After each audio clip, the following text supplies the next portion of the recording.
सेठ जी के 3 पुत्रों की योग्यता पर राजा रानी कैसे हुए बाग बाग और खुश होकर के दिया उनको बहुत सा इनाम। सुनिए कथा में सारा हाल। ये बहुत सुंदर हिंदी कथा है। एक सेठ जी थे, उनके 3 पुत्र थे। तीनों बालक बहुत ही होनहार थे। सेठ जी ने उनको बहुत अच्छी तरीके से शिक्षा ग्रहण कराया और बालकों ने भी अच्छी तरह से शिक्षा ग्रहण की। उसके बाद जब पढ़ाई पूरी हो गई तब सेठ जी ने पुरोहित को बुलाया और पूछा, अपने ज्योतिष में विचार करके बताओ, हम अपने पुत्रों का कौन सा काम करवाएं जो उनके उज्जवल भविष्य के लिए अच्छा रहे। पुरोहित जी ने विचार करके बताया कि सेठ जी, आपके बालक तो सब बहुत होनहार हैं, बहुत उनको ज्ञान है, किंतु उनके लिए एक चीज़ बहुत आवश्यक है। आप ऐसा करिए, अपने महल के दरवाजे पर एक आप मछली का तालाब बनवा दीजिए और मछली का दर्शन सुबह सुबह के लिए बहुत ही शुभ होता है, ऐसा लोग कहते हैं। पुरोहित जी ने बताया कि आप ऐसा कर लीजिए। सेठ जी बोले, अरे हम लोग तो मछली से बहुत घृणा करते हैं, हम लोग कैसे मछली का तालाब अपने घर के सामने खुदवा लेंगे। लोग यही सोचेंगे कि क्या सेठ जी अब मछली भी बेचने लगे। पुरोहित सोचने लगे, सोच करके बोले, ऐसा करिए, एक घड़ा रखा दो बड़ा सा और उसमें कुछ मछली डाल दो और आपके पुत्र जब सुबह अपने काम पर जाएं तो ये मछलियों के दर्शन कर लिया करें। सेठ जी ने कहा, हाँ हाँ, ये तो कर सकते हैं। अपने तीनों पुत्रों को बुलाया और कहा कि बेटा,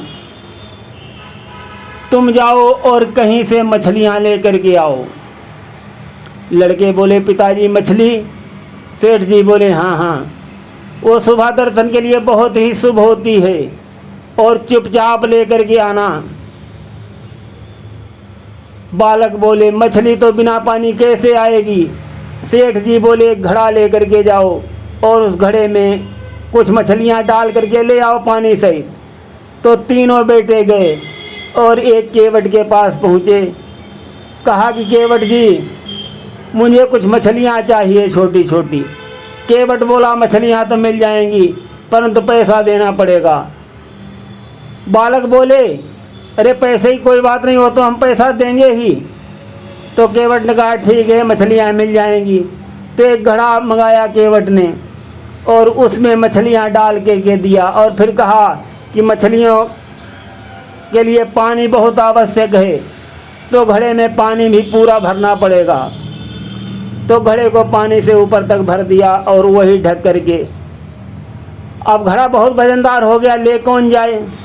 आखिरकार छोटा बेटा तैयार हो गया, बोला कि चलो मैं लेकर के चलता हूँ, और चल दिया लेकर के। काफ़ी दूर निकल गया परंतु रास्ते में थक गया तो बोला, अब मैं थक गया हूँ, अब तुम दोनों में से कोई एक घड़ा को संभालो। वो दोनों बोले कि मैं घड़ा को छूऊंगा तक नहीं, उसमें मछलियाँ हैं, कुछ भी हो जाए, चाहे मछलियाँ घर तक पहुँचें या न पहुँचें। तीनों में आपस में बहस होने लगी। बोले कि चलो किसी से फैसला करा लो। तो जंगल की तरफ बढ़े और अभी जंगल में पहुँचने ही वाले थे, एक बहुत भयंकर तूफान आ गया। तो बड़ा बेटा जो है वो एक पेड़ के पास बैठ गया पकड़ के, और एक तो उड़ करके चला गया, समुद्र में गिर गया जा करके, और जो सबसे छोटा है वो एक गुफा के अंदर घुस गया। बहुत भयंकर तूफान आया, सबको तहस नहस हो गया। जब तूफान खत्म हुआ तब छोटे बेटे ने बाहर निकल के देखा, जिस पेड़ के नीचे उसका भाई बैठा था वो पेड़ तो गिरा पड़ा है, बीच से फटा हुआ। तो सोचने लगा कि अब तो मेरा भाई भी इसी में समा गया। और जो बीच का भाई था मंझला, वो समुद्र में बह गया था। और छोटा सोच रहा है, अब मैं अकेला रह गया हूँ और रात भी होने वाली है, अब मैं कहाँ जाऊँगा? इस जंगल में तो मुझे जंगली जानवर खा जाएंगे। फिर सोचा कि चलो मैं फिर से गुफा में ही रुक जाता हूँ और सुबह कुछ सोचूंगा। वो फिर गुफा में लौटा। तो जब गुफा में लौटा तो उसने एक दंडी स्वामी को देखा। दंडी स्वामी बहुत पहुँचे हुए थे। उसने पास गया और शीश झुकाया और बोला, महात्मन आप यहाँ क्या करते हैं? वो बोले, मैं तो यहाँ तपस्या करता हूँ, परंतु तुम यहाँ कैसे आ गए? वो बालक बोला, स्वामी मैं आपकी शरण में आया हूँ, शरण आया हूँ आपकी। ये सुनकर के दंडी स्वामी बहुत खुश हो गए और उन्होंने सारा हाल पूछा। तब उस पुत्र ने सारा हाल बताया, इस काम से मैं आया था, और सारी गुजरी दास्तान दंडी स्वामी को बताई और बोला कि अब मैं कहाँ जाऊँ? दंडी स्वामी ने उनको एक बांसुरी दिया और बोले, ये बांसुरी ले लो और जब तुमको कोई किसी चीज़ की आवश्यकता हो तो इसे बजा देना, तुम्हारे लिए हर चीज़ उपलब्ध हो जाएगी और तुम्हारा कोई कुछ भी नहीं कर सकता। तुम राजा महाराजाओं की तरह अपना जीवन व्यतीत करोगे और तुम्हारे लिए सारी सुख और सुविधा उपलब्ध हो जाएगी। और सारा सब समझा करके उस बालक को विदा कर दिया। बालक गुफा के बाहर निकल आया। फिर सोचने लगा, अब मैं क्या करूं? बहुत दुखी है कि मेरे दोनों भाई पता नहीं कहाँ हैं, उनका क्या हाल हुआ। और बाद में सोचते सोचते उसको ध्यान आया तो उसने बांसुरी को बजाया और जैसे ही बांसुरी को बजाया वहाँ पर एक सुंदर आलीशान महल में तब्दील हो गया और वो महल के अंदर उसने अपने आप को पाया। और उसने अपनी दृष्टि चारों तरफ डाली तो देखा कि सामने से भागता हुआ मंत्री आ रहा है। तो डर गया, अरे पता नहीं है मुझको मारने के लिए आ रहा है। किंतु मंत्री पास आया, उसने न तो मारा न पीटा, सिर झुका करके आदाब किया और बोला कि राजन आप कहाँ गए थे महल को छोड़ करके और अकेले आप क्यों चले गए? ये सुनकर डरते हुए उसने कहा, अरे भाई आप कौन हो? वो मंत्री बोला, मैं इस महल का रखवाला हूँ। तो ये बोले कि मुझसे क्या चाहते हो? मंत्री बोला, कुछ नहीं, आप तो मेरे मालिक हैं, अगर आपकी कोई आज्ञा हो तो वो बताइए। वो सोच करके बोले, अभी कोई आज्ञा नहीं है, जब आवश्यकता होगी तो बताऊंगा। और फिर मंत्री जो है वो सिर झुका करके पुनः चला गया। तो सोचने लगा, चलो अच्छा हुआ, बला टल गई और मेरे प्राण बच गए। और अब उसके सामने ये सवाल था कि इस जंगल से निकलकर वो किस तरह अपने गांव को पहुंच जाए। और उसके दिल में वहां से भागने का प्लान हुआ। विचार आया कि यहाँ से भाग चलो, परंतु सूर्यास्त हो चुका था। उसकी आंखों के सामने एक गगनचुंबी भवन खड़ा था। तो उसने देखा, सोचा ये कैसा सुंदर भवन है। और फिर सोचने लगा, कहीं इसके अंदर जंगली जानवर उल्लू तो नहीं वास करते हैं जो मुझको खा लें। उसने अपनी दृष्टि दूसरी ओर घुमा ली और फिर बहुत गहरी चिंतन मुद्रा में सोचता और विचार करता हुआ दूसरी दिशा में चल दिया। अभी उसने कुछ ही कदम उठाए होंगे कि उसके पीछे से ये आवाज़ सुनाई दी, महाराज महाराज। वो फिर से बहुत सोच में पड़ गया। सोचने लगा, पता नहीं ये कौन सा जादू है, ये जंगल में कैसे स्वर आ रहे हैं, कहीं मैं सपना तो नहीं देख रहा हूँ। और उसको सामने से कुछ सैनिक गाते हुए भी दिखाई दिए। इस विचित्र दृश्य को देख करके वो कुछ कहने को हुआ, परंतु फिर उसने सोचा कि मेरा मौन रहना ही अच्छा है और मुझको बहुत ध्यान से इन लोगों की कार्य प्रणाली को देखना चाहिए और उसी से उत्तर समझना चाहिए। तो मौन रहा। 3 आदमी उसके पास आ गए और बोले, महाराज मैं आपको बहुत देर से ढूंढ रहा था और ये बहुत ही प्रसन्नता की बात है जो आप सकुशल महल में आ गए हैं। वो सोचने लगा, अरे लोग तो मुझको महाराज कह रहे हैं। बहुत आश्चर्य हुआ उसको, इनके साथ मुझको राजा जैसा सलूक भी करना चाहिए। और वो गंभीर हो गया। इतने में एक आदमी मुड़ा और बोला, सेनापति जी महाराज बहुत थके हुए लग रहे हैं, शीघ्र पालकी मंगाओ। सेनापति दौड़ा दौड़ा गया और तालियां बजाईं। कहार पहले से ही खड़े थे और वो तुरंत पालकी को लेकर के आ गए और बोला कि महाराज आप बहुत थक गए हैं और आप इस पालकी में बैठ जाओ। वो चुपचाप पालकी में चढ़ गया। मंत्री ने कहारों को निर्देश दिया, ठीक है अब तुम लोग महाराज को ले जाओ और इनके सैन्य कक्ष में छोड़ करके आओ। कहार लोग जो हैं वो पालकी को लेकर के महाराज के सैन्य कक्ष में ले गए और वहाँ देखा सुंदर सा बिस्तर लगा हुआ है, उसी पर उनको बैठाल दिया। और वहाँ एक आदमी था, उसने आवाज़ दी, कोषाध्यक्ष जी महाराज जी बहुत थके हुए हैं और इनको 2 घंटे विश्राम कर लेने दो, उसके बाद राजकोष पर इनसे चर्चा की जाएगी। और सेठ जी के छोटे पुत्र को समझते देर नहीं लगी। अरे यहाँ तो केवल मैं राजा ही नहीं, यहाँ तो कोषाध्यक्ष भी हैं, सेनापति भी हैं और सेना भी है, यहाँ तो सब कुछ है, ये तो पूरा महल है। वो इन्हीं विचारों में खोया था। तब तक उसने देखा कि उसके सामने सुंदर भोजन लेकर के राज कर्मचारी प्रस्तुत हुए और बहुत मान सम्मान के साथ उसको भोजन कराया। वो सोचने लगा कहीं मैं स्वप्न तो नहीं देख रहा हूँ, और उसको इस बात का भी स्मरण आ गया, अरे कैसी कैसी विपदाओं से बचने के लिए मैंने संघर्ष किया और जहाँ मैं अपने जीवन से निराश हो चुका था और वहाँ कितने आनंद में मैं महल में पहुँचा आया हूँ। फिर सोचने लगा उसके दोनों भाई पता नहीं कहाँ गए, उनका क्या हाल हुआ। इन्हीं विचारों में डूबा हुआ था।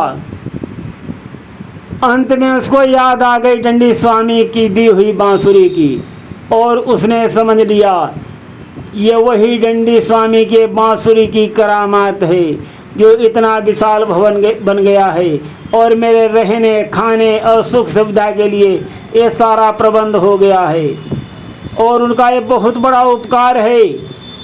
वे सोचते सोचते गहरी नींद में सो गया। बहुत अच्छी नींद आई। और दूसरा दिन जब हुआ, सुबह उठा, उसने नित्य क्रिया किया और अपने कमरे से बाहर निकला। जैसे बाहर निकला, मंत्री जी इंतजार कर रहे थे। सामने दौड़ करके अगवानी किया और पूछा कि महाराज मैं समझता हूँ कि आपको अच्छी नींद आई होगी। वो बोला हाँ बहुत अच्छी नींद आई। मंत्री जी बोले आज के लिए क्या आज्ञा है महाराज। अचानक उसको अपने भाइयों की याद आ गई और बोला इस जंगल में मेरे 2 भाई खो गए हैं और मेरे भाइयों की कुशल क्षेम की जानकारी मुझको चाहिए। मंत्री ने तुरंत सेनापति को बुलवा कर कहा कि सेनापति महाराज के जंगल में 2 भाई खो गए हैं और उनकी सूचना जो है वो तुरंत मंगवाई जाए, मुझे फौरन सूचना चाहिए। सेनापति जो आज्ञा कह करके चला गया और थोड़ी देर के बाद ही दूत आकर के बोलता है कि महाराज आपके मंझले भाई सकुशल आपसे भेंट करना चाहते हैं। वो बहुत आश्चर्यचकित हो गया। अपने भाई को सामने खड़ा देख करके आनंद से झूम उठा और आगे बढ़ करके अपने भाई को गले लगा लिया। मंझले ने कहा तूफान में बिछुड़ने के बाद मैं तो समुद्र में गिर पड़ा था, जब किनारे लगा तो इसी स्थान पर आया। यहाँ कोई नहीं था, कुछ नहीं था, यह महल जरूर दिखाई दिया। तभी वहाँ सैनिक आ गए और ये अद्भुत महल तुम्हारा ही है क्या? मुझे शीघ्र बताओ ये सब तुमने इतनी जल्दी कैसे कर लिया? कहीं तो मैं ये सपना तो नहीं देख रहा हूँ। उसने हाँ में सिर हिलाया। मंझले भाई ने पूछा ये महान पद तुम्हें किसने इतनी सरलता से प्रदान करा दिया? वो बोला मैं सारा राज आपको सुनाऊंगा, मगर पहले ये बताओ बड़े भैया कहाँ हैं? हमें जो कार्य पिताजी ने करने को भेजा था वो तो आखिर अभी तक पूरा नहीं हुआ, परंतु बड़े भाई को तो ढूंढ कर चलते हैं। इस जंगल में तो नहीं हैं। मैं पहले सारा जंगल छान चुका हूँ, हमें अकेले दो को ही अपने पिताजी के पास पहुँचना पड़ेगा। तो छोटा बोला, ये जंगल जो है एक सिद्ध दंडी स्वामी की माया है और मैं आपको उन्हीं के पास ले चलता हूँ। मंझला बोला, तो क्या ये महल छोड़ दोगे? वो बोला, मजबूरी है, क्या करूँ, बड़े भाई को तो ढूंढना ही है, बिना बड़े भाई के महल किस काम का। और वो दोनों गुफा की ओर चल दिए। जैसे गुफा में प्रवेश करते हैं वैसे ही देख करके दंग रह जाते हैं। उनके बड़े भाई जो हैं दंडी स्वामी के पास बैठे हैं। वो बोले दोनों, भैया तुम कहाँ थे? तो उन्होंने बताया, मैं तो एक पेड़ के अंदर कैद हो गया था और ये दंडी स्वामी ने मुझे आज़ाद करा दिया, वरना मैं कब तक उस पेड़ के अंदर समाप्त हो जाता। और फिर कहने लगे, चलो अब हम तीनों लोग मिल गए हैं और हमें फ़ौरन वो मछली का घड़ा लेकर के अपने घर चलना होगा, पिताजी बहुत परेशान होंगे। और ये विचार करके तीनों चल दिए और फिर उसी जगह पर आ गए जहाँ उनका मछली से और पानी से भरा हुआ घड़ा रखा था। तीनों में फिर वही बहस शुरू हो गई। बहुत बहस हुई, कोई तैयार नहीं हो रहा। और राजा के सिपाहियों ने दूर से उनकी बहस होते देखा। वो समझ गए ये तीन नौजवान किसी चीज़ के लिए झगड़ रहे हैं, जरूर दाल में कुछ काला है। तो आए, उन्होंने तीनों को पकड़ लिया और राजा के पास ले गए। और सिपाहियों ने राजा साहब को बताया, ये तीनों पता नहीं किसी चीज़ के लिए झगड़ रहे थे, पता नहीं ये कौन हैं, इनकी पूरी जांच कराई जाए। राजा ने उन तीनों से पूछा कि तुम तीनों कौन हो? तब वो बोले कि हम तीनों भाई हैं और हम तीनों विद्वान हैं। तो राजा बोला, विद्वान हो, क्या जानते हो? तो बड़ा बोला, मैं भोजन विद्या की कला बहुत अच्छी तरीके से जानता हूँ, कैसा भी भोजन हो हम पहचान के बता देंगे। राजा ने दूसरे से पूछा, तुम क्या जानते हो? तो दूसरा बोला कि मैं स्त्री विद्या की कला में बहुत माहिर हूँ, कुछ भी हो मैं बता दूँगा। तीसरे से पूछा कि तुम किस चीज़ के विद्वान हो? वो बोला, मैं सैन्य कला का ज्ञाता हूँ, बिस्तर में कोई भी समस्या हो तो उसका मैं जानकार हूँ। तो राजा ने कहा, ठीक है, मैं तुम्हारी तीनों की परीक्षा लेकर के देखता हूँ। अगर तुम तीनों लोग अपनी परीक्षा में खरे उतरते हो तो मैं तुमको छोड़ दूंगा। और राजा ने सिपाहियों को आदेश दिया कि इनको हमारे महलों में ठहराया जाए। वो तीनों नौजवानों को राजा साहब के महलों में ठहराया गया। राजा साहब आए और उन्होंने रसोइया को भोजन बना करके लाने को कहा। 7 प्रकार के भोजन बना करके लाए गए। राजा साहब ने तीनों नौजवानों को बुलाया और पास में बैठाला और कहा कि तीनों पहले भोजन कर लो। तो तीनों भोजन करने के लिए बैठ गए। बड़ा भाई बोला अपने दोनों भाइयों से, ठहर जाओ, ये भोजन जो है दूषित भोजन है, अन्न जो है मरघट से लाया गया है। ये बात सुनकर राजा साहब दंग रह गए और क्रोध करके बोले, मेरे घर में मरघट से अन्न लाया जाएगा, बकवास करते हो। फिर रसोइया को बुलाया, पूछा कि अन्न कहाँ से लाया गया है? रसोइया बोला, हुजूर, जो मरघट वाला खेत है उसी में जो चावल पैदा हुआ था वही ये चावल का भोजन है। राजा साहब बहुत खुश हुए और बोले कि नौजवान, मैं तुम्हारी विद्या का लोहा मान गया। 2 भाई बहुत खुश हो गए, सोचने लगे, अरे बड़ा भाई तो अपनी विद्या में पास हो गया, अब हम लोगों की कौन सी राजा परीक्षा लेगा। तो राजा ने अपनी राजनर्तकी जो बहुत ही खूबसूरत थी उसको सजा धजा के बुलवाया और मंझले को जो स्त्री विद्या का पारखी था उसके साथ सोने के लिए बोला। तो जब दोनों गए शयन कक्ष में, वो मंझला जो था झुंझलाते हुए बाहर निकल आया। राजा साहब क्रोधित हो गए, बोले क्या हुआ? तो वो बोला, महाराज, ये जो लड़की आई है इसके मुंह से बकरी के दूध की बू आ रही है। ये सुनकर महाराज ने राज नर्तकी से पूछा, क्या ये बात सच है? वो बोली, नहीं हुजूर, ऐसी कोई बात नहीं है। तो राजा साहब आग बबूला हो गए और उस नौजवान से कहा कि नौजवान, तुम अपनी विद्या में फेल हो रहे हो, मैं तुम्हें सजा दूंगा। नौजवान बोला, महाराज ऐसा हो नहीं सकता कि मेरी विद्या जो है गलत साबित हो जाए, मैंने सच बोला है। तो राजा साहब ने राजनर्तकी से गहन पूछताछ की। राजनर्तकी बोली, महाराज वो युवक जो है वो स्त्री का बहुत परखदार है और उसने सच ही बोला है। जब मैं छोटी थी तब मेरी माँ मर गई थी और मेरे मामा ने मुझको बकरी के दूध का सेवन करा के ही मुझको बड़ा किया है। वो युवक सच बोल रहा है। मैं जब तक जवान नहीं हुई तो बकरी का दूध ही पी रही थी। राजा साहब बहुत खुश हुए और कहा कि नौजवान, तुम्हारी विद्या अव्वल है, तुम पास हो गए हो। अब बारी सबसे छोटे की थी। महाराज बोले, अब तुम्हारी परीक्षा होनी बाकी रह गई है। तो बोला, महाराज मैं सैन्य कला का जानकार हूँ। तो इस बार महारानी जो थी वो कहने लगी, इस बार जो परीक्षा की तैयारी मैं करूँगी। तो राजा साहब बोले, ठीक है। तो उन्होंने एक बहुत मोटा सा गद्दा लिया और उस गद्दे के अंदर अपने नाक की कील का जो पेंच होता है उसको रुई के अंदर छुपा करके रख दिया और गद्दे को सिलवा दिया, ऊपर से कवर चढ़ा दिया गया। वो गद्दा उसको बिछा दिया गया और उसी पर उसको लिटाया गया।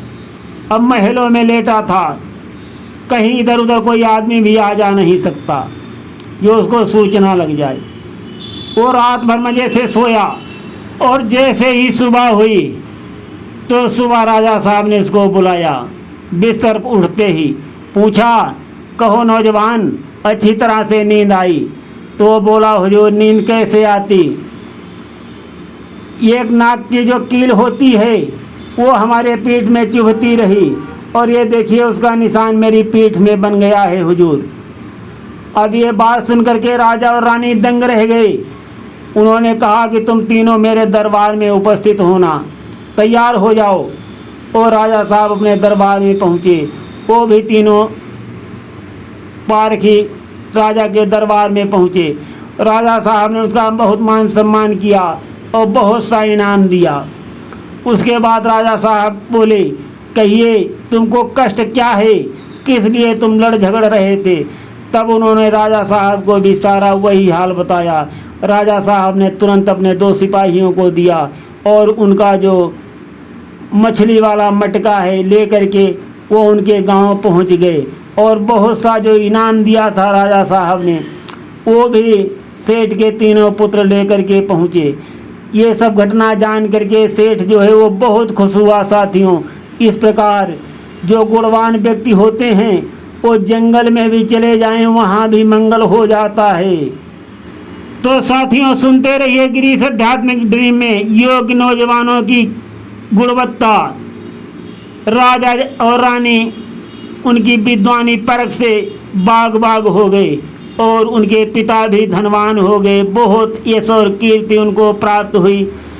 इस कथा से हमें बहुत सीख मिलती है और ये सिद्ध भी हो गया है, जो योग्य नौजवान होते हैं गुणवान, वो अपना नाम तो कमाते ही कमाते हैं, अपने पिता का भी सीना गर्व से चौड़ा कर देते हैं और उनके जीवन में खुशियाँ छा जाती हैं। सुनते रहिए गिरीश आध्यात्मिक ड्रीम में गुणवत्ता भरी कहानियाँ। धन्यवाद।